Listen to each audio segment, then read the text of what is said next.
Kumtör былтыр 19 тонна алтынды алды, казып алды.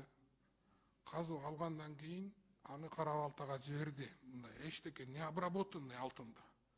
Кара-Балта афинажный завод аны шлифовать этип, международный стандартка алып келип 999 деген печатын коюп туруп Национальный банкка сатты. Национальный банк сом менен алтынды сатып алды. Дүңүнөн сатып албашы мүмкүн. 5 тонна, 10 тонна, 1 тонна, 2 тонна кандай муктаждык болсо ошого сатып. Бирок силер акчаны кыргыз алтынга которуп аттыңар да, туурабы? Счетуна. Кыргыз алтын ошол 1 миллиард долларды каяка койду? Счетунда турабы, же казначействодабы, же Минфиндеби, же силер да аны алып туруп бюджетке, мамлекеттин кызыкчылыгына короттуңарбы? Эмне кылдыңар ушул акчаны? Анын дивиденти туура кыргыз алтын андан дивиденд алат. Дивидендин бюджетке которуп берет, аны элдин баары эле билет. Мен ошол калган акчасы гана кайра кыргыз алтын Кумтөргө жанакы запчас сатып алат, бензин сатып алат, ошолорго коротту ошол акчаны. Мен билем, миллиард доллар это 100% мамлекетке келбейт ал. Ал Кумтөрдүн өзүнүн чыгымдары бар да. Жарымы Кумтөрдүн чыгымына кетет, бензинине кетет, соляркасына кетет, зарплатасына кетет, тигинисине кетет, мурусуна кетет. Ошону айтып бербейсиңерби? Пожалуйста. Болбок Зарлыкович, бул чындыгында сиз туура айтып атасыз. Ал Кумтөрдөн өндүрүлгөн алтын биринчи ошо кыргыз алтын андан кийин преимущественное право Национальный банкка предлагать этип сатылат. Ал ошол миллиард доллар толугу менен эле кыргыз алтында туруп калды, андан дивиденд алабыз деген туура эмес, эң туура. Ал ошол эле жок, ошол кыргыз алтында баардыгы туруп калбайт, анын акчанын баардыгы алындан түшкөн пайданын гана калып, андан кийин ал сиз айткан операционный расход, жаңы изилдөөлөргө, жаңы казып алууларга ошол жакта айлык акылар ушуларга кетип атат да. Ал мындай мен түшүндүрүп берейин. Ушуну баарыңар түшүндүрүп, элге туура түшүндүрүп жеткирүү бул жердегилердин баарынын иши. Губернатор да болуп иштедим ошондон улам башка.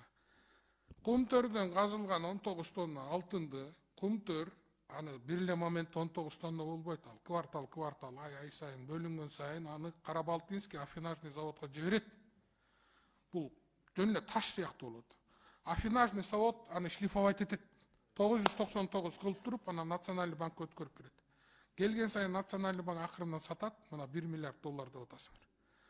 Бүттүшү менен Национальный банктын иши токтойт. Акча кыргыз алтын счетуна түшөт. Түшкөн сайын Кумтөр өзүнө зарплат, запчасть, ар кандай нерселерди сатып алып турат. Анан жылдын аягында калган прибыльди мамлекеттин эсебине өткөрүп берет.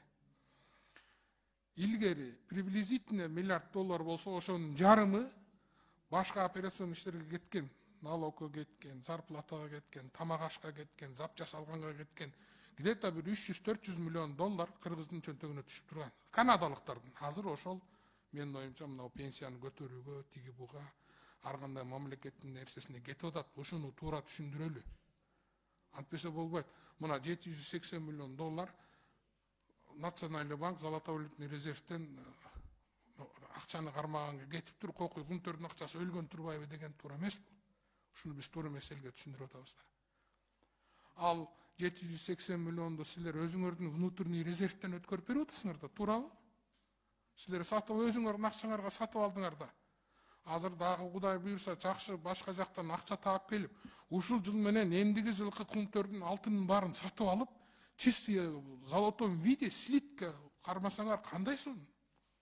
Бир жерден акча таап алып келип туруп, өзүңөрдүн акчаңар жетпесе Национальный банк Кумтөрдүн алтынын кыргыздын тышка чыгарбай ичинде сактап калыш керек. Канчалык алтын көп болсо, элдер сени менен ошончолук жакшы сүйлөшөт да, адам катары көрөт. 40 тонна, 50 тонна алтынын чөнтөгүндө турса, 100 тонна алтын сени менен ким сүйлөшпөйт? Ошон үчүн ушулардын баарын элге түшүндүргөндө, урматтуулар, туура түшүндүрүңүздөр. Ошон үчүн биздеги проблема ушул жерден чыгып атат. Мына сомду кармайм деп 800 миллион доллар уруп салыптыр деп. 800 миллион деген сомду кармабасаңар, андан көп акчага зыян тартмакпыз да, мына бул жердегилер билебиз. Кылып аткан иштериңерди жакшыраак түшүндүрсөңөр эми кичинечи.